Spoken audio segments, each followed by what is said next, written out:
ప్రకాశం జిల్లా దర్శీపట్నంలో వేంచేసి ఉన్న శ్రీ అంకాలమ్మ తల్లి దేవస్థానంలో పంచముఖ ఆంజనేయ స్వామి ఆలయ నిర్మాణం జరుగుతున్న సందర్భంలో శ్రీ చక్ర సహిత సహస్ర శివలింగ అభిషేకాలు అంగరంగ వైభవంగా కొనసాగుతున్నాయి. మంగళవారం ఉదయం పుణ్య ముహూర్తంలో వేద మంత్రోచ్చరణల నడుమ అభిషేకాలు ఘనంగా ప్రారంభమయ్యాయి.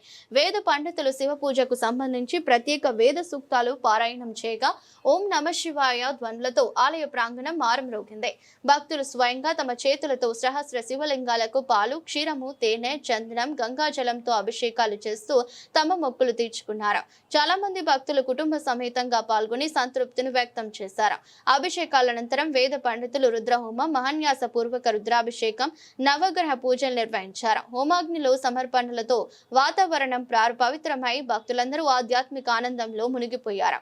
కార్యక్రమం అనంతరం భక్తులకు తీర్థ ప్రసాదాలు పంపిణీ చేయగా ధ్యాన కేంద్రం సేవకులు నిత్య అన్నదాన కార్యక్రమం, అన్న వితరణం నిర్వహించారు. వందలాది మంది భక్తులు ఈ సత్కారానికి తోడ్పడ్డారు.